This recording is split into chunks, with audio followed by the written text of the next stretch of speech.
All right, hey everybody. So I wanted to make a video today, and this video is based around a comment that I received on a short. Jambalaya 5112, sorry if I pronounced it wrong, talked about me possibly playing, there was interest in me playing Killer Joe, a great Benny Golson composition. And I got to thinking like, wow, that is a great tune.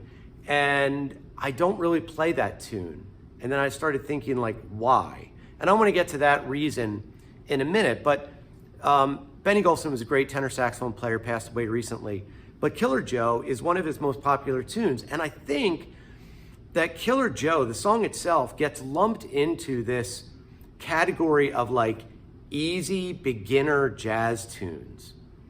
And, you know, you could throw into that category Little Sunflower, St. Thomas, maybe Doxy, different blues. And I gotta be honest with you, a lot of those tunes, they're not beginner tunes. Like Killer Joe is not a beginner tune. Now, people think that maybe they throw it in there because Killer Joe has just 2 chords in the A section. It's this.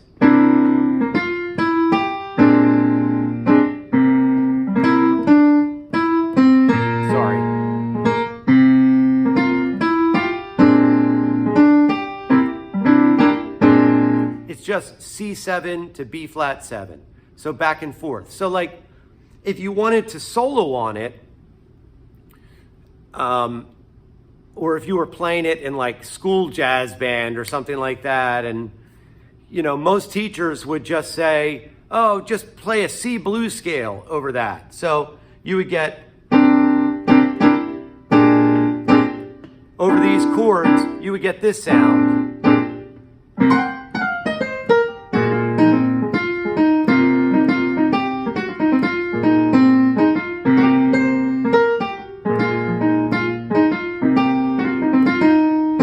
Which, okay, it works. And there is definitely, I mean, I've done videos before about how important it is to be able to play the blues within songs.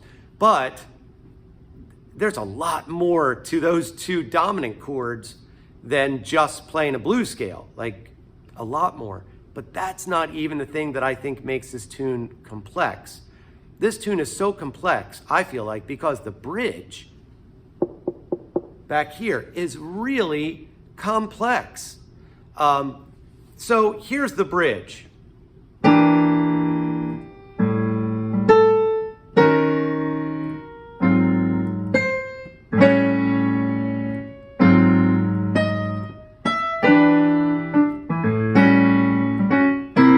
then it goes back to the A section.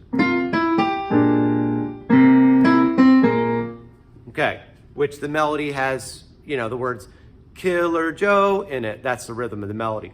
But this bridge, talk about coming out of nowhere. Like, what is going on? So this, I think, is the reason why I've not really played this tune over the years. And it's right here.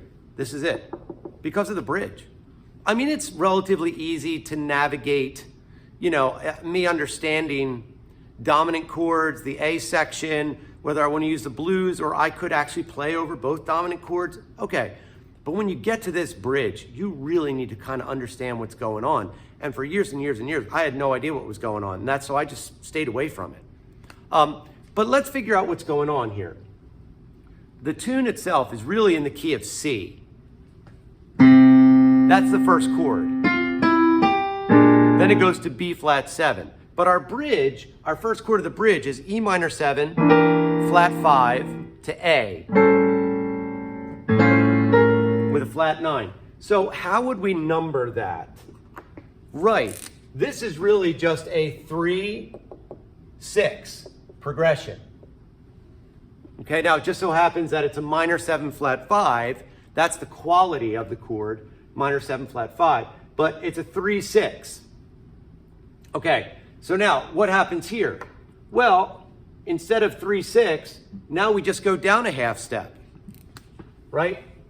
Flat 3, flat 6, which by the way, this is just another 2-5, right? So E to A, we should recognize that as a 2-5 progression.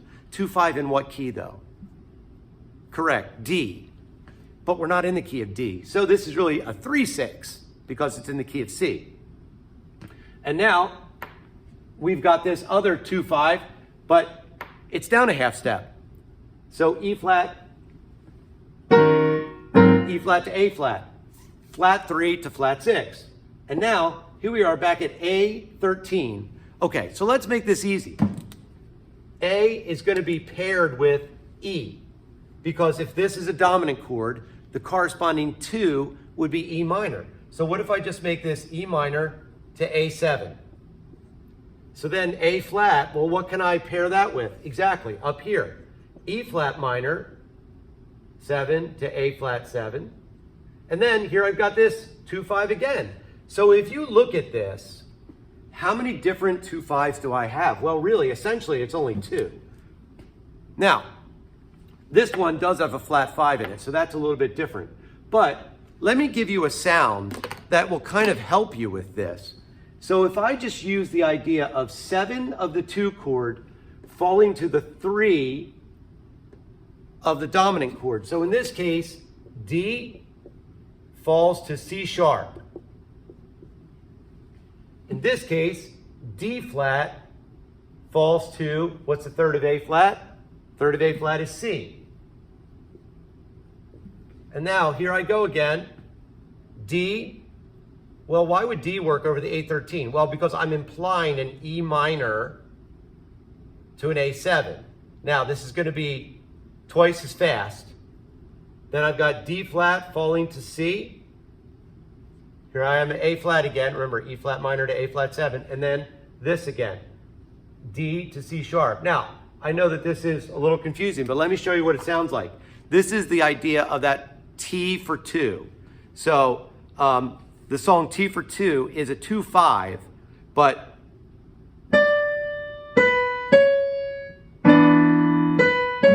it's really 7 to 3 of the 5 chord. 7 of the 2 minor chord, 5. So if we start this here, let me show you how it works. A 1, 2, 3, 4.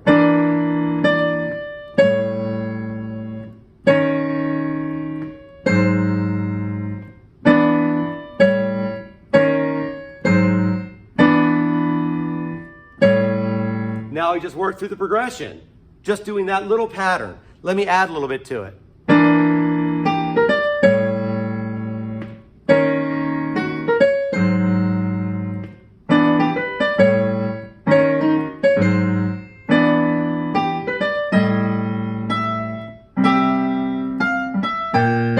And then I'm back to the A section. So as you're navigating this, thinking through 7 to 3, this idea on the 2-5s, really super important. Now there's so much more stuff you can do, but if you've got at least these kind of guide tones, that will really help you. So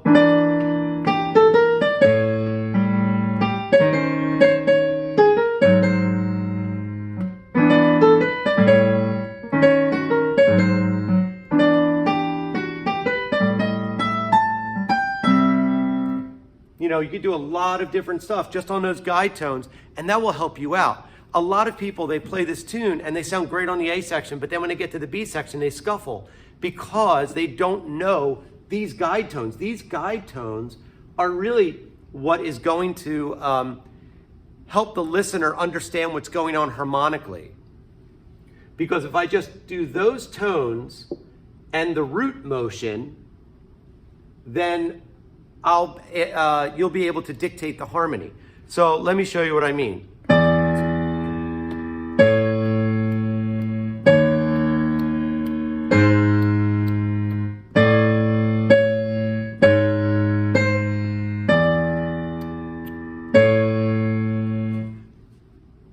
And then I'm back to the beginning of the A section.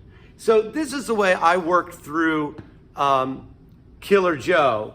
Now I will try to, I'll play just a little bit of this. Again, I don't normally play this tune, but here you go. Yeah, and there you go. I even started on the wrong note. 1, 2, top. And 1.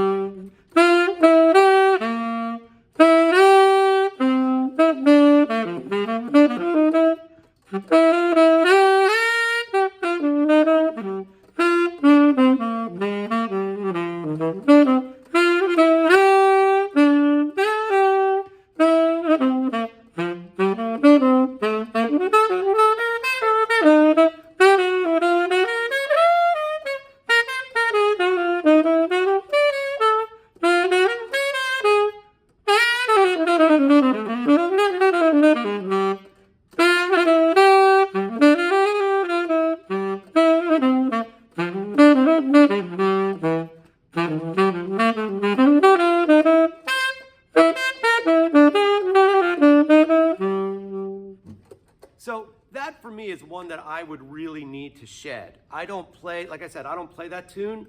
I did play it last year and I learned it for last year, but again, like last year, I'm old. I mean, last year, it took me a long time to be able to get to the point where I was like, oh, let me figure out what the bridge is. So if you understand 3-6, 3-6, half step down, flat 3, flat 6, and then 3-6, flat 3, flat 6, 3-6. That's really it. They're just the 2 5s. And that's how I would think about the bridge of Killer Joe. So again, hope this helps. It's a lot of information. There's a lot more I could say on this one, but whatever you do, please, for the sake of Benny Golson and all that's right in jazz, don't categorize Killer Joe as an easy tune. And if you're having a hard time with it, yeah, it's hard. This is a hard tune. In my mind, this is almost as hard as something like All the Things You Are, because let me tell you why, before I go here. I know it's like a 12-minute video. We're in the key of C, but the bridge never resolves. It never gives you a 5 chord back to C. It really keeps you in this other key, or at least 3-6. So that's what's difficult. You need to resolve back to the key of C out of a different 5 chord. A7 really goes to D, not to C. So you've got to figure out how to resolve that through. So there you go. Killer Joe, hope it helps.